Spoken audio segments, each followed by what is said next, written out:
Coucou les gens, j'espère que vous allez bien, une petite vidéo depuis longtemps. Je voulais vous faire part d'un très beau piège, un très gros étonnement. Donc on est tout simplement dans mon terrain. Et j'ai un problème avec le soleil, c'est pas grave. Et je voulais vous parler de ce piège-ci. Donc je ne tire pas ça d'internet, moi je tire des anciens. C'est tout simplement une bouteille qu'on coupe aux trois quarts. Le goulot il est retourné dedans. Je fais deux trous avec une pointe chaude et hop je mets un fil de fer. Il y a un deuxième après qui est plus dessus pour pouvoir suspendre dans les arbres.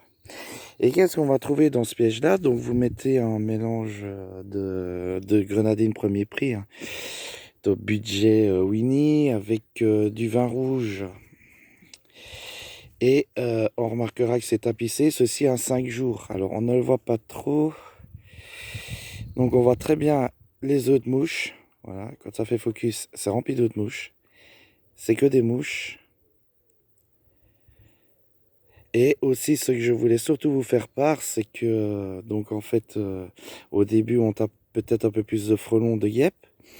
Quand ça commence à tourner vinaigre, c'est que des mouches. Ici j'ai rajouté un peu d'eau pour pouvoir le faire bouger pour mieux vous montrer les choses, parce que vous allez comprendre dans les autres pièges après. Mais c'est surtout que le premier jour et le deuxième jour, quand c'est dans les sapins, c'est rempli. Et là on les voit bien parce qu'ils sont crevés, tant que ça fasse focus. C'est rempli de moustiques par centaines. C'est vraiment pas une blague. Et puis après, bah, c'est des milliers de mouches dedans. Si je peux arriver à faire un focus par au-dessus. Voilà. On va aller voir au niveau d'un érable ce que ça donne. Parce que c'est un petit peu moins impressionnant au niveau d'un érable. Mais c'est beau quand même à voir. Et au passage, parce que beaucoup me le demandent, voilà, ce que le terrain est devenu. Bon, je suis un peu emmerdé avec le soleil parce qu'en plus de ça, 33 degrés. Voilà, les volailles, donc ah bah putain, avec le soleil, moi-même je vois même pas mon écran quoi. On va se mettre plus en long, voilà. Ah bah, même les aromatisés qui vont bien, hein. Bah voilà, ça a donné la dépendance qui a été modifiée. Une entrée, les volailles, elles ont plus de 1000 mètres carrés. Elles vont super bien, elles sont bien plus heureuses qu'à Félavineuse, avec un deuxième grillage ici au milieu qu'on voit hein, juste derrière le petit prio que j'ai fait derrière l'oie là. C'est tout simplement pour pouvoir fermer l'enclos pour deux choses. Océane a du mal à faire rentrer les animaux. Quand elle va bosser, il fait encore jour. Et la deuxième chose, c'est que quand je dois passer du rotophile, il faut que les animaux ne soient pas au niveau du rotophile. Donc je les enferme ici dans le premier enclos et je fais un terrain et puis après je fais l'autre partie. Avec le gros sapin que je vais vous parler, que j'ai essayé pour attraper les moustiques, bien radical, le sapin qui est là, il fait une vingtaine de mètres de haut, hein. Donc voilà, il y en avait 3 à la base, mais 2 ont été détruits pour la chenille processionnaire. Alors en même temps, je fais un rappel d'une publication que j'ai mis sur Facebook. C'est le dernier appel que je fais pour ceux qui s'intéressent, après ça sera payant. Je suis avec partout, donc c'est des cerisiers, hein. Tout ça c'est du cerisier. Il y a du prunier, des petits pruniers à venir chercher. Et tout ce que vous voyez comme arbre, c'est que des cerisiers. Donc quand je vous disais qu'il y en a pour tout le monde, c'est vraiment pas de la blague. Donc quand tout le monde sera servi, je les mettrai en version payante. Voilà, donc ici c'est les amis. D'ailleurs, quand vous regardez la branche qui descend, la première, vous voyez que j'ai reposé un nouveau piège. Il est tout neuf pour les moustiques déjà. Et il y a, pour par exemple Kiki, mais d'autres personnes, j'ai plein de lauriers. Il y en a d'autres dans les terrains, mais c'est parce que là, c'est le plus proche. Et vous voyez, c'est que des pousses de laurier autour. Voilà, pour ceux qui s'intéressent. Donc, je reviens au niveau de mes arbres fruitiers. Donc, par ici, on a un érable. Celui-là, j'ai pas mis d'eau pour pouvoir vous le montrer.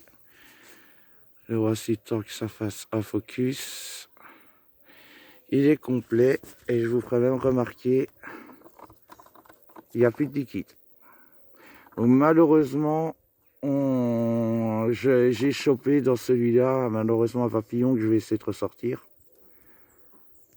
Mais voilà, il n'y a plus de liquide. Donc le liquide, à peu près, je le mets, si je recule un peu ma main, vous voyez, vous avez le dessous, la première ligne, je me mettrai ici avec le liquide. Voilà. Donc le rêve a été réalisé, hein, les arbres fruitiers vont bien. Hein. Bon, celui-là, il a été mal retaillé avant que j'achète la maison, mais ça va super bien. Hein. C'était le rêve, hein, un noyer énorme. Hein. Vous voyez l'envergure. Regardez par rapport à mes dépendances. Vous voyez que c'est énorme, il va être élagué l'hiver prochain. Donc voilà, je vais vous montrer encore d'autres pièges. Parce que des arbres fruitiers, il y en a quelques-uns. Et d'ailleurs, je fais un petit coucou à quelqu'un qui m'a donné un pêcher. Parce que je suis moi-même en train de faire des jeunes pousses. Si on les voit à travers la fenêtre ici. Le pêcher, il va super bien derrière une balconnière où je suis en train de faire des autres fruitiers. Voilà. Donc là, c'est des pommiers. On a aussi des cerisiers. On a là derrière un prunier, un pommier.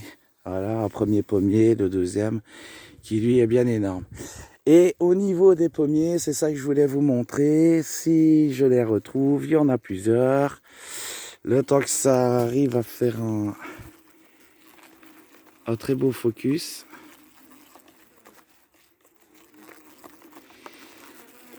Hop, on va retrouver beaucoup de frelons. Là, c'est vraiment des gros frelons européens. Donc malheureusement, j'ai eu encore un papillon de nuit, mais... Et ceci, ça n'a que 5 jours. Voilà, donc pareil, on voit très bien ici les œufs de mouche, donc ça vous épargne des astivloches en même temps dans les maisons. Voilà, vous voyez, le temps que ça fasse ses focus, je déplace un peu la branche.